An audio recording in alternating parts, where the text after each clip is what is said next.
Տեսանյութերի այս շարքը ներկայացնում է լաբորատոր սարքավորումներ ու նյութեր և դրանց կիրառմամբ լաբորատոր աշխատանքներ թվային գիրագիտություն և համակարգչային գիտություն, ֆիզիկա, քիմիա, աշխարհագրություն, կենսաբանություն առարկաներից։ Աշխատանքն իրականացվել է Համաշխարհային բանկի կրթության բարելավման ծրագրի լրացուցիչ ֆինանսավորում վարկային ծրագրի շրջանակներում, Կրթության, գիտության, մշակույթի և սպորտի նախարարության կրթական ծրագրերի կենտրոնի պատվերով, զանգահրատարակչության և Բարսարդ ընկերության հետ համագործակցությամբ։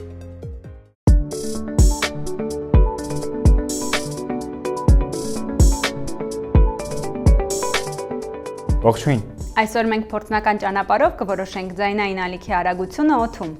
Ձայնը մեխանիկական ալիք է, որը տարածվում է նյութական միջավայրում։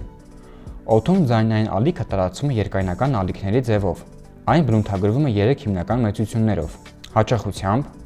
ալիքի հաճախությունը F-ը 1 վայրկյանում ալիքի կատարած տատանումների թիվն է։ Այն չափվում է հերցերով։ Երկարությամբ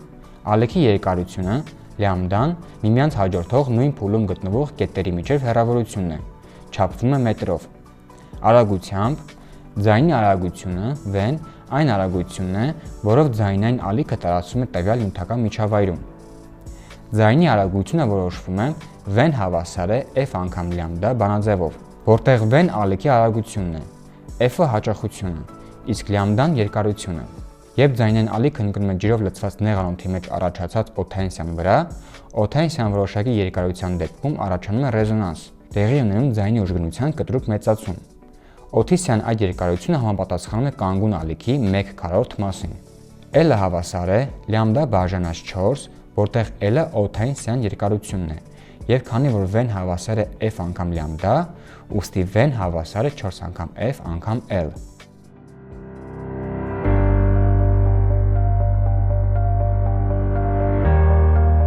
Փորձն իրականացնելու համար մենք կօգտագործենք 426, 320, 256 Հց հաճախությամբ կամերտոններ։ Կամերտոնը մետաղից պատրաստված հատուկ ձայն առաջացնող գործիք է, որն օգտագործվում է կայուն և հաստատուն հաճախությամբ ձայնային ալիք ստանալու համար։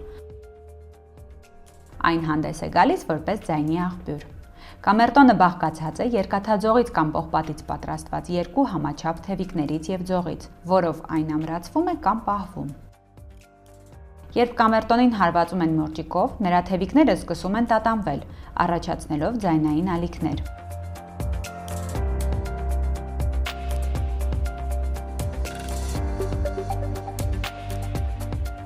Սակայն միայն կամերտոնի թևիկների տատանումները թույլ ձայն են ստեղծում։ Դրանց լսելի դարձնելու և ուժեղացնելու համար կամերտոնը հաճախ ամրացվում է ռեզոնատոր արգղիկի վրա կամ մոտեցվում այլ ռեզոնատորների։ Մուրճիկ կամերտոնին հարվածելու համար,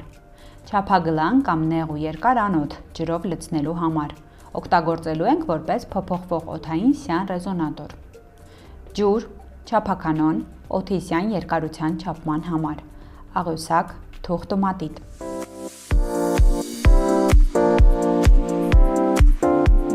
Փորձի ընթացքում լաբորատոր աշխատանքի կատարման անվտանգության ընդհանուր կանոնների հետ մեկտեղ անհրաժեշտ է պահպանել նաև հետևյալ կանոնները։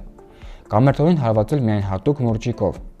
խուսափել երկարատև և ուժեղ ձայների ազդեցությունից, ջրով աշխատելիս ուշադիր լինել, որ սարքավորումները չվնասվեն, փորձը կատարել հարթ և չսահող մակերևույթի վրա։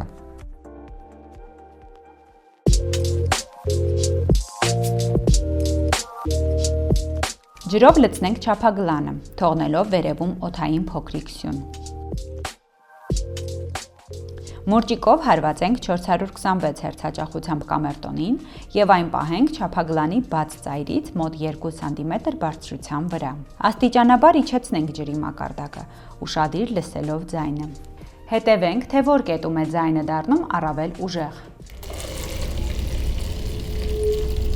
Ահա այդ կետը։ Դա հենց ռեզոնանսային կետն է։ Չափենք չափագլանում օդի սյան բարձրությունը և գրանցենք թղթի վրա։ Փորձը կրկնենք առնվազն 3 անգամ և որոշենք օդի սյան բարձրության միջին թվաբանական արժեքը և արդյունքը գրանցենք աղյուսակում։ Ինչպես տեսնում եք, ամեն անգամ պետք է վերականգնել ջրի մակարդակը անոթում։ Փորձը կրկնենք 426 Հց հաճախությամբ կամերտոնը փոխարինելով 320 Հց հաճախությամբ կամերտոնով։ Կրկին իջեցնենք ջրի մակարդակը այնքան, մինչև լսենք ամենաբարձր ձայնը։ Այս դեպքում նույնպես պետք է փորձը կրկնել 3 անգամ եւ որպես օթիսյան բարձրություն վերցնել ստացված թվերի միջին թվաբանականը։ Մեկ անգամ եւս կրկնենք փորձը 320 Հz հաճախությամբ կամերտոնը փոխարինելով 256 Հz հաճախությամբ կամերտոնով։ Կրկին հարվածենք մուրճիկով։ Իջեցնենք ջրի մակարդակը, մինչև լսենք ամենաբարձր ձայնը։ 3 անգամ կրկնելով այս չափումը, աղյուսակում գրանցենք օթիսյան միջին արժեքը։ Ավարտեցինք փորձը։ Կարգի բերենք սեղանը, սարքավորումները տեղավորենք համապատասխան պատյաններում ու դարակներում եւ անցնենք աղյուսակային տվյալների մշակմանն ու վերլուծմանը։ Աղյուսակում մենք արդեն ունենք գրանցված կամերտոնների հաճախությունները, օդային սյան բարձրությունները։ Լամդան հավասար է 4 անգամ L բանաձևով հաշվենք յուրաքանչյուրի դեպքում ալիքի երկարությունները եւ գրանցենք աղյուսակում։ Հիմա քանի որ արդեն ունենք հաճախությունները եւ դրանց համապատասխան ալիքների երկարությունների արժեքները, v-ն հավասար է f անգամ լամդա բանաձևով հաշվենք ձայնի արագության մոտավոր արժեքները ըստ մեր կատարած փորձերի եւ դրացնենք աղյուսակում։ Ահա աղյուսակի վերջին սյունակում մեր կողմից փորձնական ճանապարհով ստացած օդի արագության արդյունքներն են։ Տարբեր կամերտոնների դեպքում ստացել ենք տարբեր, սակայն իրար շատ մոտ արժեքներ։ Տարբերությունը կարող է պայմանավորված լինել օթիսյան մոտավոր արժեքով։ Նորմալ սենյակային պայմաններում ձայնի արագությունը օդում մոտավորապես հավասար է 343 մետր/վայրկյանի։ Մեր ստացած միջին արժեքը 323.6 մետր/վայրկյան է։ Հարաբերական սխալը կազմում է 5.6%։ Այն պայմանավորված է օդի ջերմաստիճանից, խոնավությունից եւ մի շարք այլ գործոններից։